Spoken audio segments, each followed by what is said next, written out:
স্বাস্থ্য ভবন থেকে সরাসরি রয়েছে সান্নিক। সান্নিক, কি মনে হচ্ছে? আমরা শুনলাম আর কিছুক্ষণের মধ্যে জিবি মিটিং শুরু হবে এবং ইতিমধ্যেই আজকে আমরা দেখছি যে বিকেল 5টায় বৈঠক ডাকা হয়েছে। জুনিয়র চিকিৎসকরা কিভাবে এগোবেন, বরফ কি গলবে, কি মনে হচ্ছে?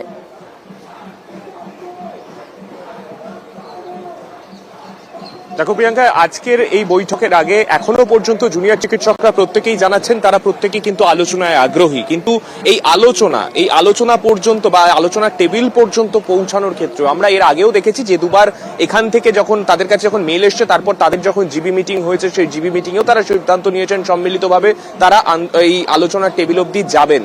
কিন্তু তার আগে তাদের যে শর্ত, সেই শর্তের জটে কোথাও গিয়ে বারংবার সেই আলোচনা কিন্তু ভেস্তে গিয়েছে। কিন্তু এবার কিন্তু একেবারে মেলের মধ্যেই বিষয়টা পুরোটা স্পষ্ট করে দেওয়া হয়েছে। তাই আজকের এই জিবি মিটিং কিন্তু অত্যন্ত গুরুত্বপূর্ণ। কেননা অন্যান্য দিন জিবি মিটিং এ সিদ্ধান্ত হলেও তারপরে কিছু অংশ বাকি থেকে যেত, অর্থাৎ কি কি শর্ত এরপরেও থেকে যাচ্ছে, যেগুলো পরে গিয়ে আমরা দেখেছি একেবারে আলোচনার দরজায় গিয়ে সেখানে গিয়ে নেগোসিয়েশন হতো।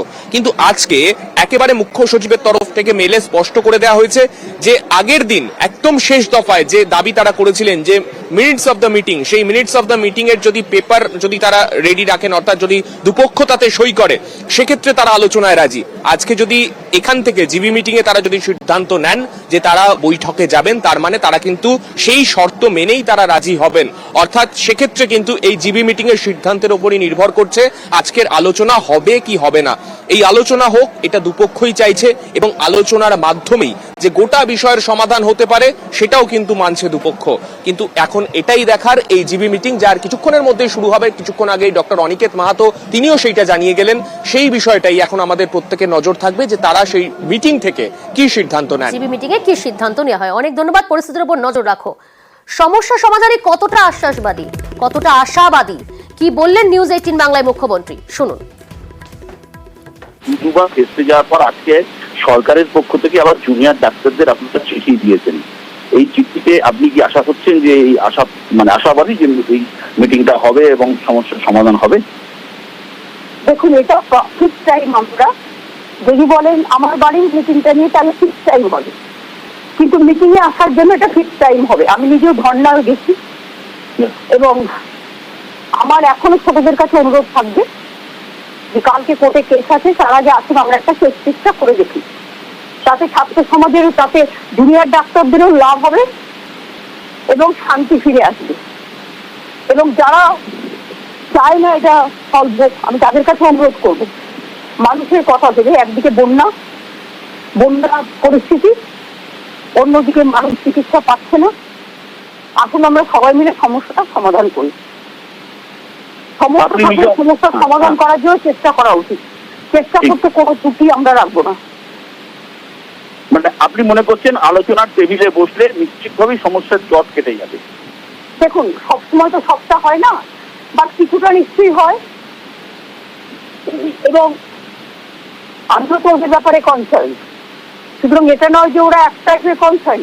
আমরা চাই তিলোত্তমার বিচারও হোক এবং সাথে সাথে ডাক্তাররাও তাদের সুস্থ স্বাভাবিক পরিবেশে কাজে ফিরুক।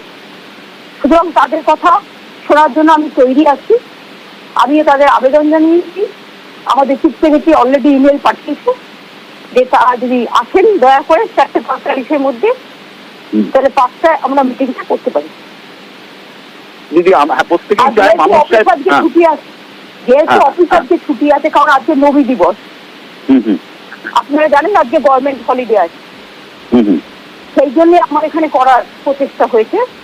কারণ সরকারি অফিস ছুটি থাকলে সেখানে কেউ থাকে না, সবাই ছুটিতে যায়। মানে এখন যদিও কেউ ছুটিতে নেই, সবাই বন্যার কাজে ব্যস্ত, এমার্জেন্সি ওয়ার্কে ব্যস্ত। তা সত্ত্বেও আমি মনে করি যে আমার বাড়িতেও আমি যখন থাকি, এটাও গভর্নমেন্ট অফিস হয়ে যায়। একদমই তাই। কারণ এই দুর্যোগপূর্ণ পরিস্থিতিতে ডাক্তাররা নিজেরাও বসে আছেন অবস্থান মঞ্চে, আপনিও গিয়েছেন তাদের সাথে কথা বলতে, আবেদন করেছেন। আপনার অনেকটাই আশাবাদী, আপনার মুখে শুনতে পাচ্ছি যে এবার আজকের মিটিং হয়তো জট অনেকটাই হবে। হ্যাঁ, দুপক্ষের চেষ্টা থাকলেই হবে। এটা কোনো কিছু ওয়ান সাইডেড হয় না, শুধু বোথ সাইডেড। একদমই একদমই। অনেক অনেক ধন্যবাদ দিদি আমাদের সঙ্গে থাকার জন্য, অনেক ধন্যবাদ। থ্যাংক ইউ, আপনাদের ধন্যবাদ। বিশেষ করে বন্যাক্লিষ্ট অঞ্চলে আপনাদের গ্রামে গ্রামে আপনাদের টিভিটা ভালো পৌঁছায়, মানুষকে বার্তা দিন সরকার তাদের পাশে আছে। আমরা তাদের বিপদে যে কোনো রকম সাহায্য করতে প্রস্তুত। অনেক ধন্যবাদ, অনেক ধন্যবাদ। Thank you.